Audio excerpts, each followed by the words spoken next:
Sorry, I was muted. Let's start. Today we're going to be looking at more AI concepts. This is in relation to my first session, which I took. I'm going to be expanding a bit more and explaining a couple of more things to you guys that I think are pretty interesting. So let's start. Okay. So if we look at AI, machine learning and all that processing as a whole, right? Uh, Essentially what we can think of it as is just data processing, right? So machine learning, if you just break down the two words, machine and learning, what is it learning from? So essentially we're just giving it a couple of data. It's going to process the data, and we will get some sort of output. So at the end of the day, it's kind of like a function, right? We can uh, and we can get different various types of outputs, which is how we are going to classify different AI systems today in this session. So, all right, our first question right now is, how do we make the model learn, right? How do we make it do what we want? How do we feed it the data? How do we, make sure the model knows what we want it to know, right? So we have two ways basically. Uh, One is teaching, right? And the other one is self-learning, where the first one, I think these are pretty self-explanatory. Just give me 1 second. Yeah, so sorry.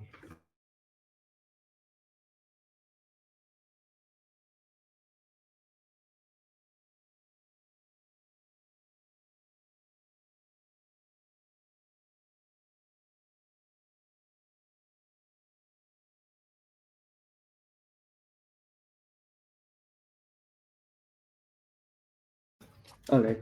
So, firstly, we're going to look at how we can teach the AI.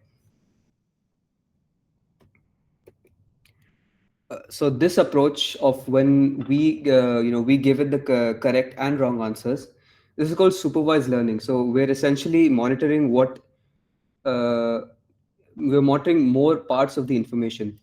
So, what do you mean by that? So, we're giving the AI correct and the wrong answers, both of them, and how how do we give it the correct answers, right? How do we tell the AI that this is correct and this is wrong? And how does the AI process that information? What are the steps it takes? So, firstly, we have different types of supervised learning that we can do. One will be classification, and the other would be regression. If you guys have taken any statistics course or any, if you've studied, regression essentially comes under statistics. You might have learned this concept under that. And it is pretty similar. So in terms of classification, the main difference here would be what input we're giving it. So we're giving it discrete data, and discrete in the sense that what discrete means is that it's made up of individual distinct items, right? We can count those items. They're countable. And there are no intermediate values, right? So with between two consecutive values in, like, let's say 2 and 3, you're not going to get like 2.5. You can't have 2.5 goals in a match. So essentially, these are just countable and individual and distinct. And so so in for classification, we give it a bunch of items and we ask it to give it classify to n number of categories. So there's we give it just a whole bunch of data, and it has to put it into separate categories. We just separate the data. So the steps that are there in classification and how the model would go about doing it is that it's going to look at all the data, right? It's going to make a guess, an educated guess. So based on, so in the beginning it's going to have no data at all. So it's going to be a random guess. But as the model goes on, the guesses are going to get more and more, they're going to be more educated, right? Because the model knows more about the data set that we have. And it checks the answer, and then it corrects itself, right? So if it, if for example we get an email, right, and the model has to determine whether it's a spam email or not, initially is not going to know, right, because it doesn't know what a spam email is. So let's say it takes a spam email, and it guesses no, it's not spam, and then it checks, okay, the answer that we have given it is that yeah, it is a spam email. So it's going to learn that okay, these are the features of a spam email, and this is, if I get this kind of input, then I'm going to know I have to say spam email. So essentially it just keeps on correcting itself, and eventually obviously outputs that the outputs that the model gives are going to get more and more accurate, right? It's going to learn from its own mistakes. So again, the spam email example is a pretty intuitive one. The Yeah, the model will classify it, and then it keeps learning from its mistakes. So regression, right? The main difference here is going to be that our input is going to be continuous data. So our data is going to be within a range. In our previous case, we were looking at proper countable distinct data, right? And in this case, we're going to look at we're going to look at continuous data. So by continuous, it basically means that the main difference is that this type of data is measured, right? It's instead of, rather than counting the data, this is the one that's measured. So in this sense, we can think of it as height, weight, stuff like that, or distances maybe. It can take any, it can take a decimal value. It can be within any particular range. So in this case, what happens is that we give it the data. The model plots all the input values onto a graph, and then it tries to draw a line that passes through as that passes through most of the points as close as possible, right? And in this sense that we it tries to figure out where the data is headed, and we'll try to visualize this with a graph. I think it would be a lot more easier to understand. So over here in this graph, you can see that for any particular input x, right? We have, for any given x, we're going to have a certain y value. Let's just assume, and the data shows that we have this. For as x increases, this is the trend that y is following, right? Y is also increasing, and if we try to draw a line that's closest, like that, that's closest to all this, the possible closest line to all the points over here, we essentially get a straight line, right? That increases both on the y and the x-axis. And now we can predict that if, for example, my x is equal to 7, then I know that y is also going to be somewhere close to 7, right? I'm going to know that y can be 7, like y can be somewhere around 7 or 8. That's just my prediction. Maybe the model has learned something else, is going to predict something else. But essentially, this is a simplified version of what regression, or what we're doing in terms of regression. So a couple of examples here would be weather forecasting or stock market, right? We already have the stock market price for the past couple of days or past many years. Essentially, we plot it onto a graph, and then the model sees the trends. What's happening around the world, what's happening with the line itself, and then how the stock is going to react. It predicts, and then hedge funds and stuff, they make decisions how to trade those commodities. So yeah, let's move on to a second type of this thing called unsupervised learning, right? So here, this is almost like, you can think of this as a baby exploring the world for the first time, right? The baby does not know anything, right? The baby doesn't know how to crawl, it doesn't know how to walk, it figures these things out on its own. So the baby learns, it looks around, it sees stuff, and then accordingly it updates what it knows, right? So if a baby sees a milk bottle or something, and then it figures out, okay, this is what's going to be fed to me, it then associates that, okay, this milk bottle is supposed to be my food, I'm supposed to consume this. So slowly, like this, the model keeps on learning more and more. This is by itself, we're not giving it the answers. The model figures this stuff out by itself, it draws out these insights by itself. So even in unsupervised learning, we have three separate types that we're going to be looking at today. So our first one would be clustering. Second one would be dimensionality reduction, and a third one would be association. So let's start with clustering first. So clustering, what basically is happening here is that we're basically grouping similar data points based on their characteristics, right? Essentially, at the end of the day, what we're doing is we're answering the question of who belongs together. Which group of points are supposed to be together. Which group of points are most similar. How are, if they belong together or not. So we input mixed data, and it outputs specific groups or clusters. So here you can see a visual example. This would be a bit more easier to understand. Uh, this is unlabeled right now. If you would just to look at the left side of the graph, you wouldn't be able to understand what exactly this is trying to show. But if we cluster it together, if we change the colors and think of it as a clustering problem, then it starts making more sense that okay, these group of points, the red one over here is most similar, so they are grouped together.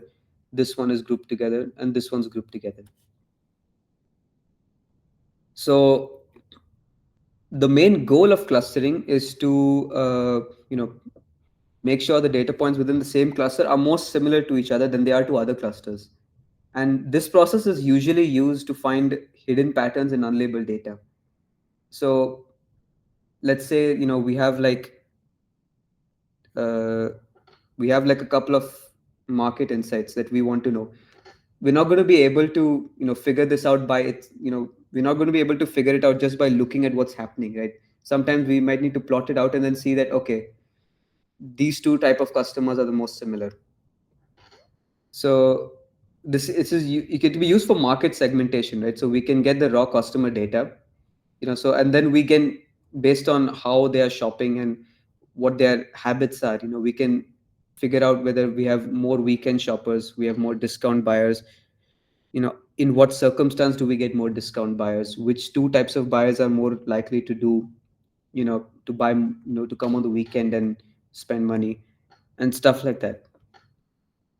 Basically, the main thing is we're finding hidden patterns, stuff that's not obvious.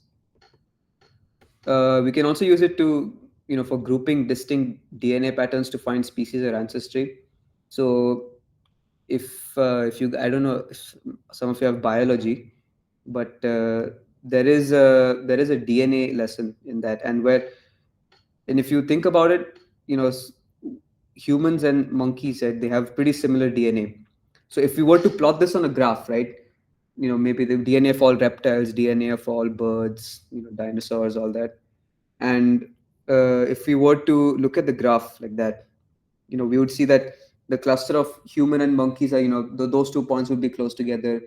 Maybe birds and reptiles would be closer together than humans and birds, and so on. Our next one, what we're looking at, is dimensionality reduction. So over here, the end goal is to just simplify the data and to make sure it doesn't lose its meaning, right? We're essentially just dumbing the data down almost without, while we keep the full meaning, but without like losing any meaning of the data. So an easy way to understand this would be video compression, right? When we compress a video, so let's say from 1080p to 720p, well, obviously the quality goes down, but the main video itself, it's not changing, right? The video is not getting shortened. The videos, it's just the pixels that are decreasing. The video is as it is. It's, if it's a video of a cat, it's gonna stay a video of a cat. So in the context of a project, this would be in the form of word embedding. So if you remember in our first session, I was talking about how we have, long paragraphs of synopsis and movie data. And essentially our goal was to make sure that the system can understand it and go through it, and make sure and find out which two ones are similar. So in this case, dimensionality reduction is being used for getting our, vectors, right, or our word embeddings. are basically the a marker for how similar a movie is, or what the meaning of a particular movie synopsis is. So again, in the context of a project, our model takes a complex movie plot, which may be a sentence, or it may be hundreds of words or thousands of words, and then it compresses it into a single vector. It compresses it into just one vector that retains all of that meaning. Okay, let's look at association next. So, association, if you think about it intuitively, this might seem pretty similar to clustering. Right? It might sound like it's they're the same thing, but there is one major difference that I'm going to talk about. So, while clustering is sorting data based on who they are, association sorts it based on what they do together. Now, immediately, it may not be immediately clear what the difference what the difference might be. Uh, so I think we should look at a couple of examples. So if you think of the clustering aspect, movies that are thriller or mystery may be clustered together, right? Because oftentimes if a movie is a thriller, it's also going to be a mystery, right? So those two genres might be clustered together. But if we think about it from an association perspective, uh, maybe people who tend to watch thriller movies might also like anime, or maybe people who watch thriller movies might also like mystery movies. So it's almost like an if then statement. So if someone likes thriller movies, they might like anime, or mystery. Essentially, this is used when two pieces of data may sound unrelated to each other, but the connections are drawn between them by the model, right? The model sees what's happening behind the scenes, and then it draws the connection. It may be seemingly unrelated. So I think I remember reading this somewhere. I think it was some survey of an American supermarket, and the data said that I forgot. Yeah, buyers who tend to buy diapers also tend to buy beers, right? So the customer for diapers also, there's the same customer base for beers. So immediately when you think about the customer base for diapers, you're not going to imagine them having the same, them also going to the beer section and buying stuff like that. But this correlation can be drawn by the model, right?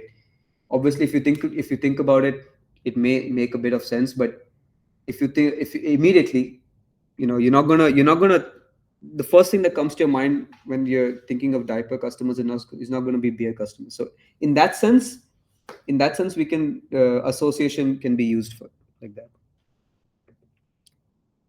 Okay, so let's get back to our project.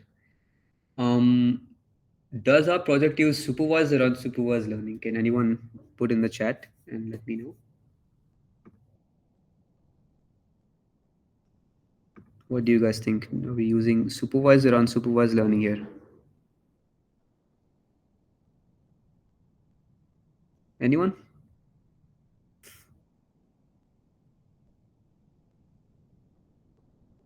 Okay. All right.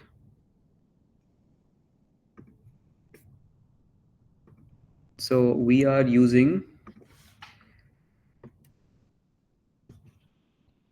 All right. So the concept that we're using is going to be unsupervised learning, and it can be thought of as a clustering problem because essentially what we're doing is that we're finding out uh, two movies that are going to be grouped together. So I spoke about vectors, right? I spoke about vectors pointing in the same direction, and if they did point in the same direction, they are similar vectors. So they're similar movies. This is what I had mentioned in my first session, and in that sense, if you think about it, the two vectors that are closest together on the graph, in this case, pointing in the same direction, can be thought as similar. And essentially, we get back to this as as being a clustering uh, clustering question.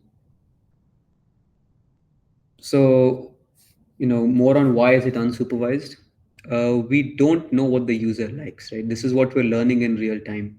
Based on what the user is selecting on our app, uh, the model is learning slowly that what we want is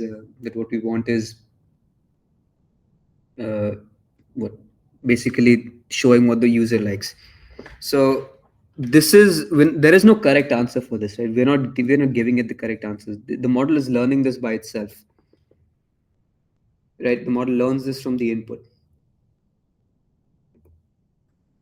So again, zooming out a bit, we get back to what exactly our project or app is doing. So we have our embeddings, right? We use the embeddings to convert the movies into vectors. So this is our first machine learning step, which is we simplify the data, right? We compress it. We turn that entire thousands of words into one single vector, which can be understood by the model, right? So first step is going to be simplification of data. A second step is plotting the vectors. We plot it on, and uh, when the user selects a particular movie, we just show the cluster that is closest to the selected one, right? So we have let's say we select Batman, right?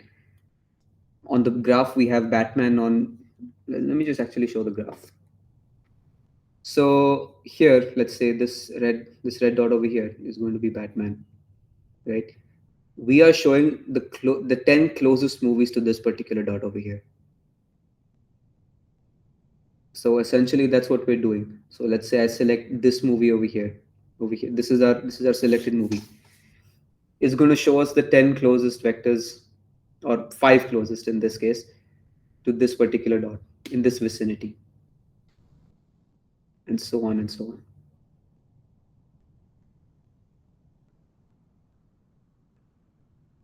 That was a quick this thing. Are there any questions that you guys want me to? Do you guys, anyone have any questions? I can go back to any particular section.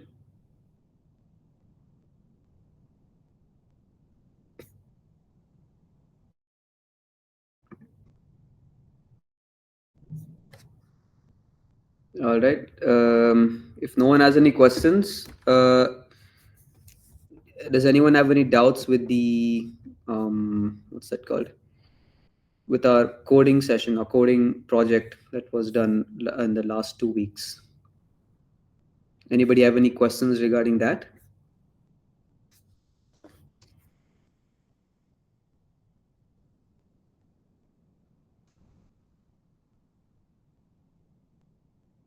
Anyone?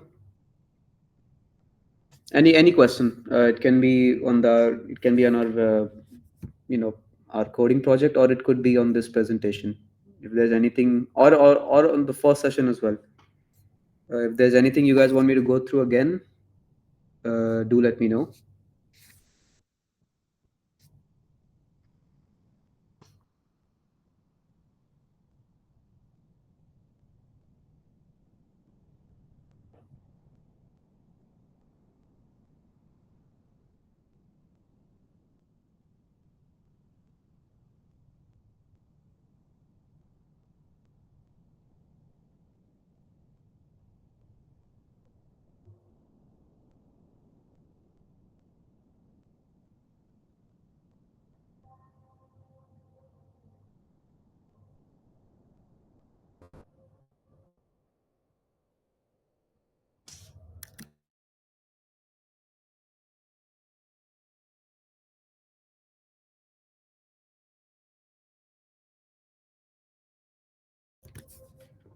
Uh, didn't join those. Okay. Are you talking about the coding part or the theory part or this particular lecture? Which one? Which part would you want me to? Okay. Okay. I will just share my screen. Just give me a second.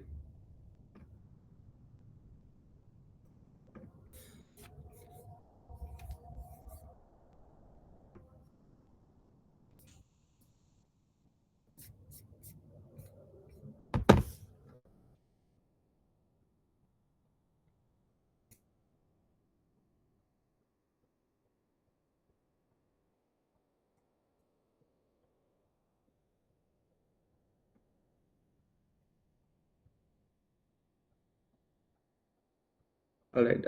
I hope my screen is visible. Okay.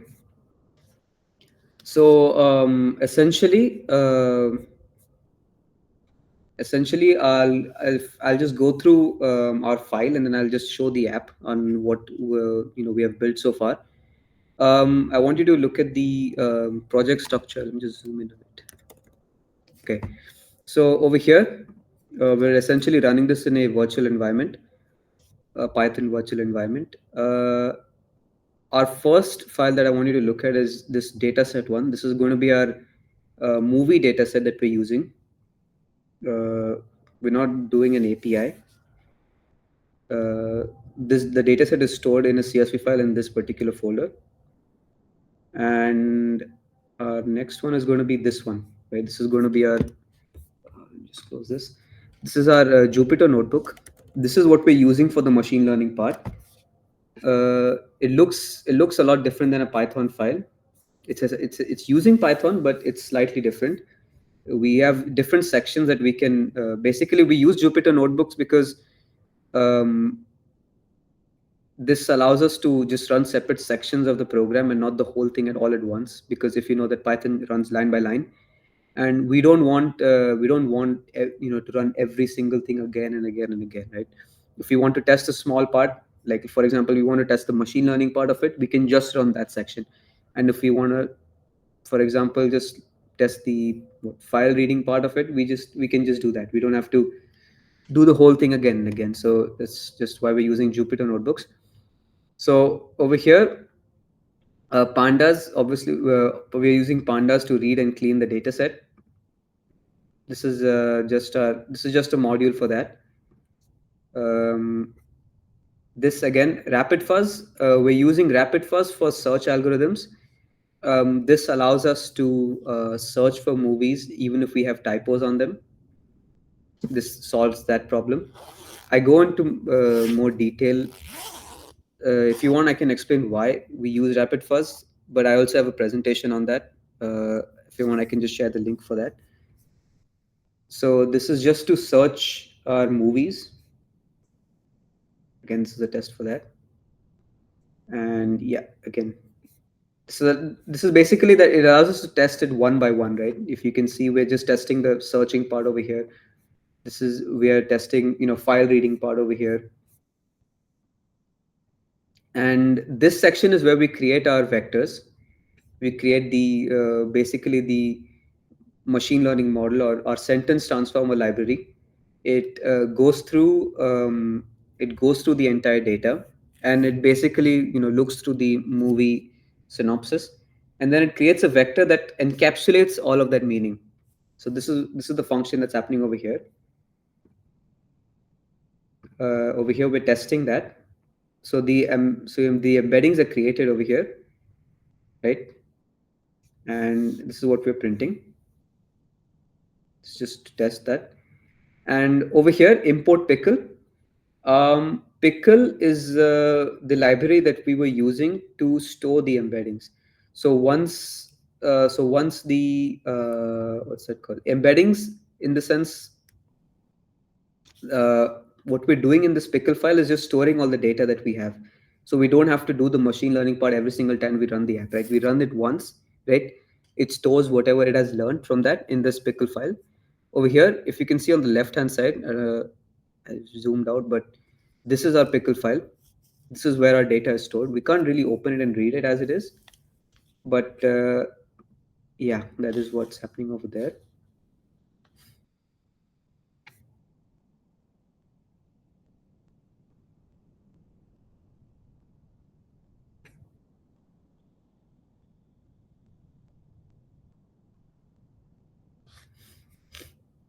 Right. This part we're using scikit-learn, the scikit-learn library, for our cosine similarity. Essentially, we're just taking all the vectors that we have over here. So the vectors that we stored in our embeddings or pickle file, right? So this is going to be one movie. This is going to be one movie. This is going to be one movie.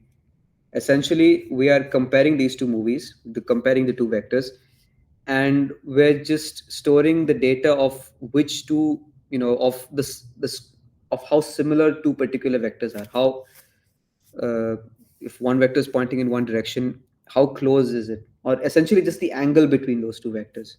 This is what we're checking using cosine similarity. Oh, wait, okay, yeah. That's what we're checking using the cosine similarity.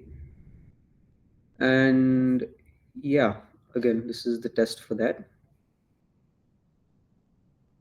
Okay. Uh, this our new.py, this is just our, what's that called? This is just our UI aspect of it almost. We're just writing this function for that.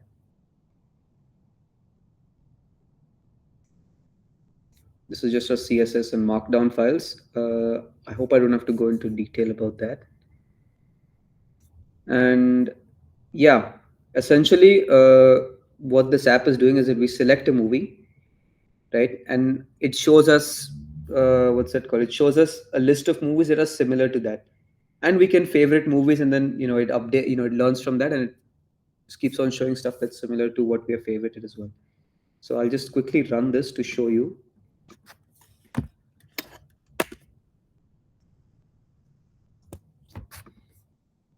Yeah.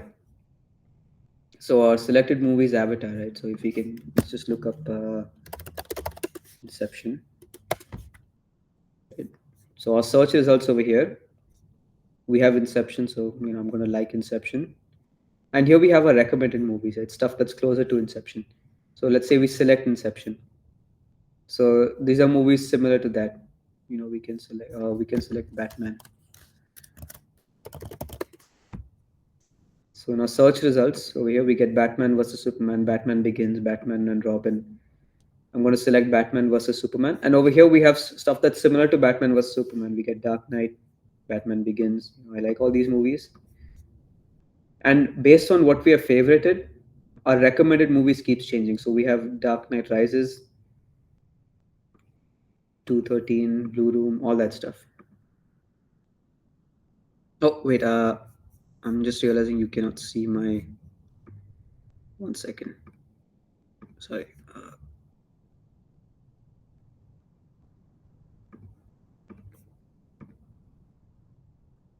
Yeah, this is what I was wanting to show. So you can search for movies over here. We have our search results. We can see what all we have, uh, stuff that's similar to our search. We have Batman vs Superman, Batman Begins, all that stuff. We can favorite this, and then according to what we have favorited, it's going to show movies that are similar to the stuff we have favorited. So we have Dark Knight Rises, we have Batman v Superman. Again, I can select another movie, Batman and Robin. Let me select this one. Again, we get movies that are similar to that. And yeah, that is essentially how the app works and what we're doing behind the scenes. Just a quick rundown. Anything else you want me to explain?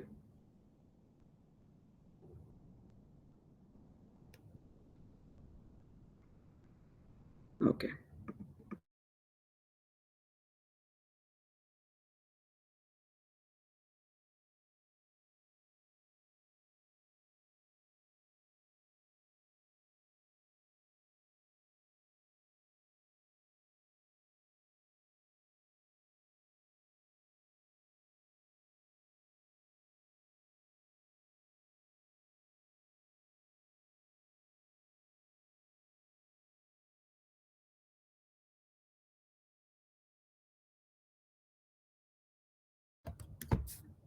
Yeah, sure, sure. No worries. I'll send over both presentations, today's and the first week's.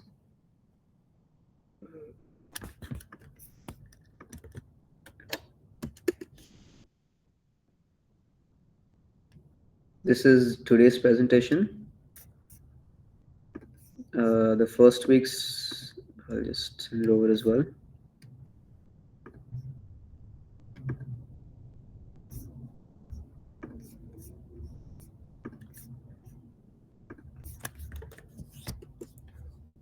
Yeah, these two. These two are for the sessions I took. I think you'll get the other ones in the WhatsApp group.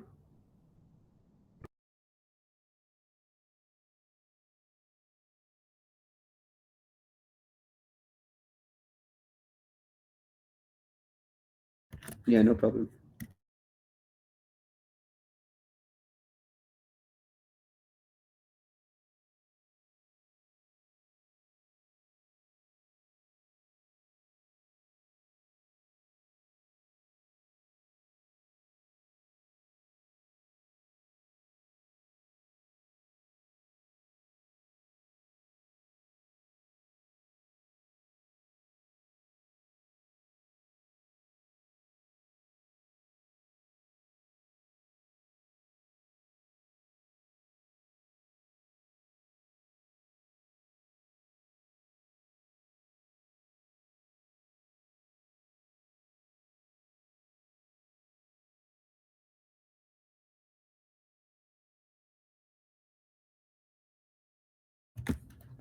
Is there anything else?